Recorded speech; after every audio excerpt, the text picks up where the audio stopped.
په دې باب الاذان کې اخرنی حدیث راوړی د ابو سعید الخدري رضی الله عنه وی رسول صلی الله علیه وسلم دا خبره کړې ده اذا سمعتم المؤذن کله چې تاسو واورئ او مؤذن اذان کوي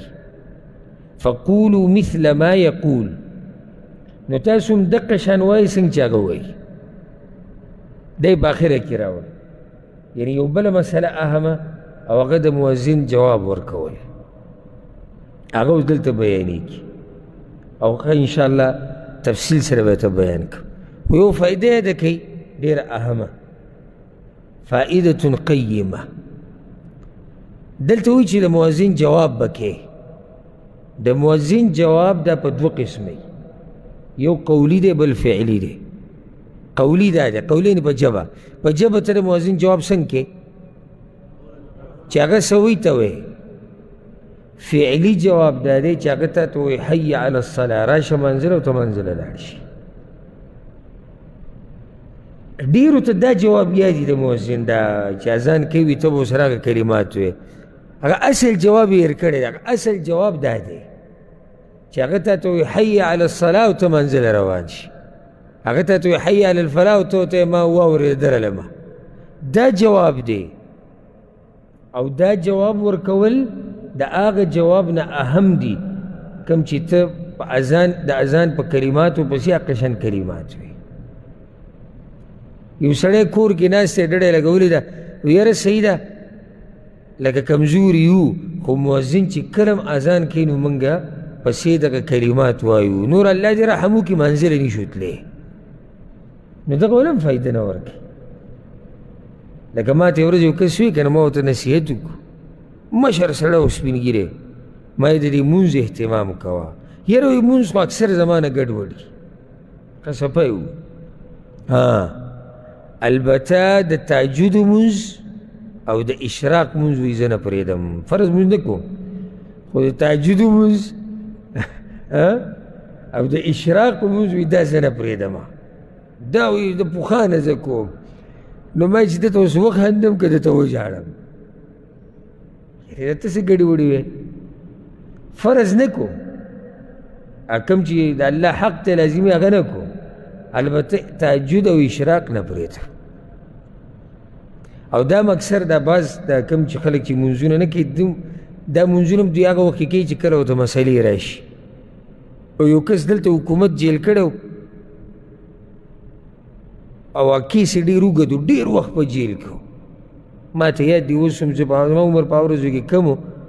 وړوکی وم خپل والد صاحب الله دې وبخي هغه سره د هغه خواله ورلو نو هغه ته یې بیا قیسې کولې ورته یې وي چې یعنې په یوه شپه کې ما د 100 نه زیات رکاته کړي دي په یوه شپه کې د 100 رکاتو نه زیات تهجد ځکه چې جیل کې و که نه مسله یې چې موږ راووتو زموږ والد صاحب د الله وبخښي هغه وخندلې وي فرض مونځ نه کوې او شپې کې 100 رکاته کوې دې څه فایده شوه یعنې ته فرض مونځ نه کوې او د شپې 100 رکاته تهجد کوې بقول د هغه څه فایدې شته هېڅ فایده نشته نو اذان کې کوم جواب ډېر اهم دی فعلي چې ته روان شي جومات ورپسې قولي راځي دلته رسول صلی الله علیه وسلم اذا سمعتم المؤذن کله چې تاسو واورئ دلته یو مسله ده یعنی دا جواب به هغه څوک ورکوي چې اذان واوري یو سړی دی ړوند کوڼ دی جومات ته ننوتو او مؤذن یې ولیدو دی به جواب کوي ولید اوري دا جواب چا دپاره دی چې اوري ړوند دی خو اوري په ده باندې جواب شته او دا جواب ورکول د مؤذن دا واجب نه دي دا مستحب دي یعنی که څوک د مؤذن د اذان جواب ورنه کړي نو په دې سره دی ګناهګاریږي نه خو لوی ثواب ترې پاتې شو یو بله مسله هغه دا ده رسول صلی الله علیه وسلم خو دا وایي چې فقولوا مثل ما یقول بالکل هغه کلمات وایي کوم کلمات چې څوک وایي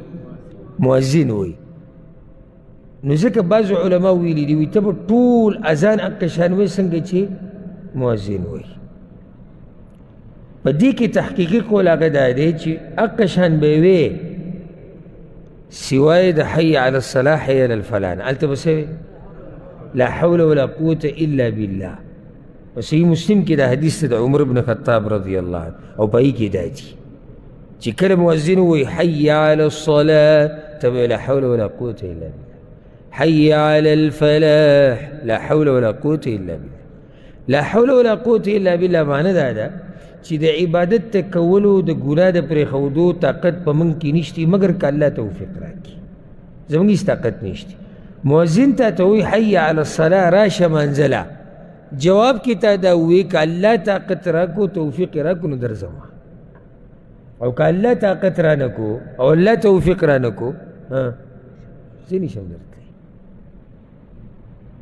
او بار بار بار بار زه خو اکثر دویم دریم درس کې تاسو ته دا خبره کوم چې الله دله د عبادت توفیق درکړي نو الله شکر ادا کوه، ځکه دا یو طاقت دی چې الله تاسو له درکړي. دا یو توفیق دی الله هر چا له نه ورکوي، او دې کې زمونږ څه کمال نشتی. ګورې فخر ونه کې، غرور او تکبر ونه کې، داسې نه چې الله تعالی دا نعمت وانهلي. دا خو د الله رحم دی چې موږ یې پرې دومره خلکو کې غوره کړو د عبادت دپاره. هغه بعض خلک راغلي وو که نه مدینې ته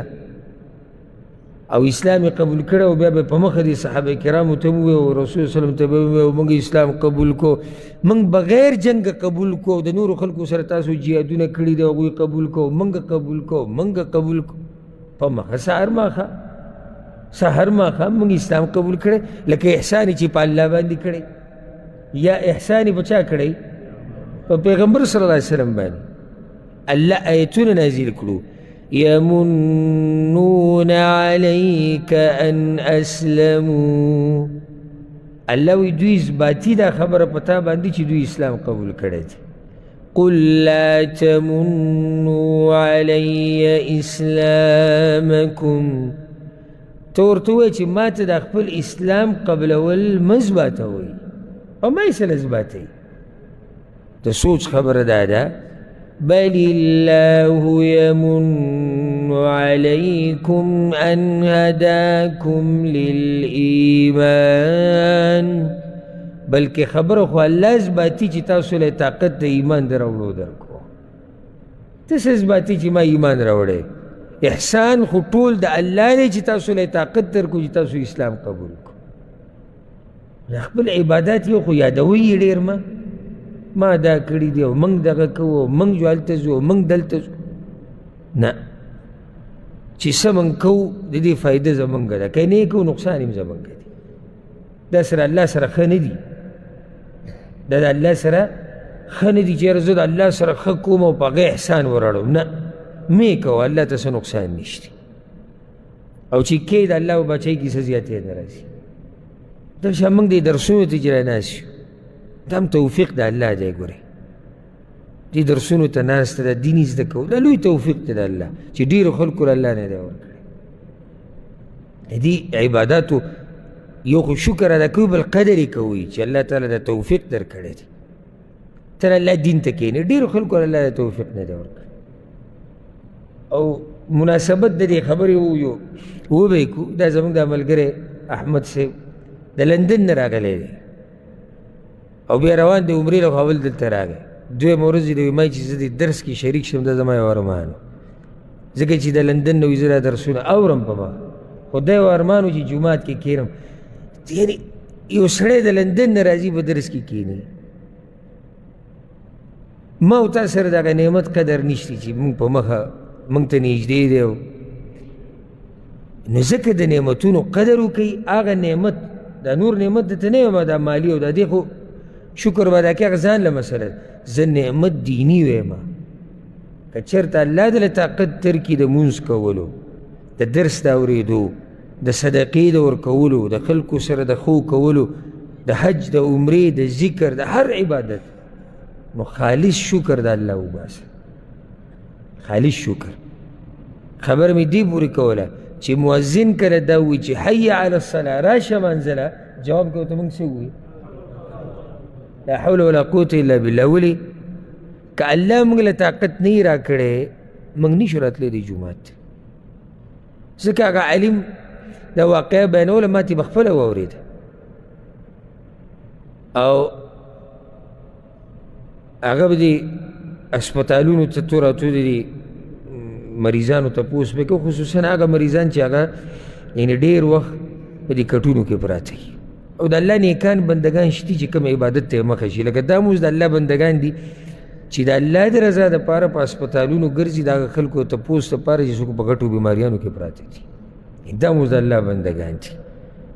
چې دا خلک خوشحاله شي. نو حدیث عالم دی سعودی دی، هغه دا خبره کوله وی یو ځای ته زه ورغلم چې هغې کې ځوان هلک پروت او د هغه تقریبا څه د پاسه شل یا کم که ما نه دا خبره ګډوډه کېږي ځکه چې ډېره مخکینۍ خبره ما اورېدلې وه هغه نه بیان کې مې اورېدلې څه د پاسه شل یا کم شل کاله د هغه کیدو چې په کټ کې پروت دی او صرف دا سترګې کار کوي او جبه او سر هم نشي خوځولی. په جړا شو ما ورته وایي چې صبر کوه صبر. یو ډېر دیندار هلک وایي ما ته وایي چې صبر خو کومه جاړم په دې نه، دا خو امتحان د الله دی راغلی. ور سوچ کوئ 20 کاله دغه شان په کټ کې پروت دی. وایي دا خو امتحان د الله دی راغلی. خپه په دې پسې چې دا ټي وي راته لګېدلی دی د حرمینو دا منځونه پکې وینم نو سخت زړه مې کېږي چې الله دومره طاقت راکړي چې را تندی هغه ته یو پیر په دې ځمکه کېږدم. یعنې دا ارمان دی. دا ارمان یې نه دی چې ګوره یعنې ګاډی مې وچلولی او ځان له مې یو بلډینګ جوړ کړی او لږ پاسېده منډې مې ووالی او لوبې مې وکړې او مزدوریانې. ارمان دا دی چې زه صرف راپاسم او دا تندی دې عرش والا ته په دې ځمکه باندې کېدم ډېر وخوش را تندی مې وي الله ته نه دی ایښودی. و چې دله الله طاقت نه ورکوي نو په غټ هسپتال کې پروت دی، خو غټ علاج روان دی، خو چې الله وله طاقت نه ورکوي هغه تندی نشي لګولی الله ته. ټول مونځ د هغه په اشارو باندې دی او موږ له الله طاقت را کړی دی نو په دې شکر ادا کوئ او د دې نعمت قدر کوئ. دا توفیق یې ټول هغه د نږدې ورځو کې یو ویډیو ډېره وچرېده کېدي تاسو لیدلي یو سپین ږیری چې ته هم د عربو جومات دی، یو سپین ږیری مانځه له سهار را روان دی او ځان سره هغه اکسیجن ګیس راغستی دی او را روان دی. یعنې اکسیجن ورته لګېدلی او غټ ګیس دی ورسره او هغه ځان سره راکاږي جومات ته یې راوړي نو هغه صف کې ودرېږي او بیا ورسره دې خوا کې ودرېږي لمونځ کوي. دا اوس طاقت دی دا چې الله وله ورکړی دی او هغه لوی غټ پټ ځوان چې د مزدورو ټاکو دی، لوبو ته تکړه دی، دنیا ته ښه نر دی، هغه اوده پروت یې نشي راتلی. ته حیرانېږه مه، زه درته مختصر خبره کوم. هغه بیمار سپین ګیري بوډا له الله طاقت ورکړه ځکه چې په زړه کې د هغه څه کمال شتي، ده له الله طاقت نه دی ورکړی ځکه چې د ده په زړه کې هم څه شتي. الله چا سره ظلم نه کوي ګوره، ځکه چې دې پسې بیا دا سوال راځي چې ده له ولې الله طاقت نه ورکوي. نو چې ده له نه ورکوي نو الله خو د زړه نه خبر دی. پوه شوي به که نه؟ ها بله مسله، مؤذن چې اذان کوي ته جواب ورکوه که اودس دې وي او که نه وي. یعنې دا نه چې یاره زه به د مؤذن د اذان جواب هله ورکوم چې کله زما اودس صحیح هغه برابري نه، ته جواب ورکولی شي چې مؤذن بې اودسۍ کي د هغه اذان صحیح دی نو زمونږ دا جواب ورکول به صحیح نه بې اودسۍ کي دا هم صحیح دی. بله مسله، د مؤذن د اذان جواب هغه دا دی، هغه وایي الله اکبر ته به الله اکبر، یعنې چې هغه جمله ختمۍ ته یې وایه، جمله ختمۍ ته وایه صرف یو ځای کې. دا ډېرو ملګرو ته دا مسله به نه معلومه. دا حدیث په صحیح مسلم کې دی، رسول صلی الله علیه وسلم وایي چې کله یو سړی مؤذن هغه اذان واوري هغه مؤذن وایي اشهد ان لا اله الا الله وحده لا شریک له وان محمدا عبده ورسوله رضيت بالله ربا وبمحمد رسولا وبالاسلام دينا. خداو په کوم ځای کې وی مؤذن وي أشهد أن لا إله إلا الله تبس أشهد أن لا إله إلا الله أشهد أن محمدا رسول الله تبس أشهد أن محمدا رسول الله بيابو سر داوي رضيت بالله ربا وبمحمد رسولا وبالإسلام دينا دا دقة ذكي ويل غواري دا بدي منسكي رايزي نتيجة سدا أنجامي سدي غفر له ذنبه ألا بلغنه نوبر صرف بديها دا مسألة قول ديرو تنا دا معلومة زي يقيني ويم چی کله تر اذان جواب ورکې ټول جملې اکه شانوای څنګه چې مؤذن وي کله چې تشهود ختم شي شهادت ته کلمه ووایي ورپسې بیا ته ځان له دا ووایه رضیت بالله ربا وبمحمد رسولا وبالاسلام دینا پوه شوي به که نه ها بله مسله یو سړی دی هغه مصروفه دی او مؤذن اذان وکړو او دې جواب ورکول غواړي نو دومره وخت کې دې جواب ورکولی شي چې فاصله ډېره نه وي ځکه فاصله ډېره تېره شي بې جواب مه ورکوه بله مسله دوه مؤذنان اذان کوي د کوم یو به جواب ورکړې کوم چې تا ته نږدې دی او که د دې جواب ورکو بیا دې بل ځای کې اذان واورېو دا کوم جواب ورکړه ټول خیر او خیر دی خو الله یادول دي که نه نو چې الله یادول دي نو بیا دا مسله دومره ګرانه هم ها دلته خو مؤلف دا مسله نه ذکر کړې او چې دغه حدیث یې ورسره راوړی وي هغې به ډېر خوند کړی وی حدیث کې دا راځي په صحیح مسلم کې دی چې چا په منځه عفوا چې چا په اذان پسې یعنی اذان ختم شو د جواب ورکو د مؤذن د کلماتو په دې پسې په ما باندې درود وي الله به پې لس پیرې رحمتونه راوړي او بیا هغه دعا وغواړي اللهم رب هذه الدعوة التامة والصلاة القائمة آت محمدا الوسيلة والفضيلة وابعثه مقاما محمودا الذي وعدته بس ده كده ده دعاء دي وي رسول صلى الله عليه وسلم وي د دې سړي شفاعت کول دا په ما لازم شو د قیامت په ورځ څومره موږ څومره یعنی د دې اعمالو قدر نه کوو بې قدره خلک یو دا اوس یو سړي ته ته ووایه یاره مانځه پسې اذان پسې درود او بیا دا دعا دا به کوي چې څه وړه خبره نه وړه نه ده یو ګوره ته هغه منځ کې رضیتو بالله ووایي د هغې د لاسه څه چلو شو ګناهونه وبخلی شو بیا دې درود وي لس پیرې الله په تا رحمت راوړی ورپسې دغه رسول وسلم دپاره د هغه وسیله وغوښته هغه جنت کې یو خاص ځای دی او هغه دعا دې وغوښته شفاعت په دله پیغمبر کوي د قیامت په ورځ نور ته څه غواړي او چې دا بیا په 15 ټیمه منځونو کې داسې کېږي نو څومره اجر تا وګټو اخره کې دا مسله یاده کوي زموږ په دې ملکونو کې چې دا بریلیان په اذان پسې بیا دا وایي الصلاة والسلام علیک یا رسول الله دا مخکې او وروسته بدعت دی مخکې هم بدعت دی وروسته هم بدعت دی سپیکر وکړي خیال یې کوي سپیکر کولی وکړي ټک وله ورکړي نو اول دا آواز راځي الصلاة والسلام علیک یا رسول الله دا میډ ان بر صغیر دی یعنې دا بر صغیر کې جوړې شوي دا مسلې پاکستان انډیا افغانستان دا دغه طرف دی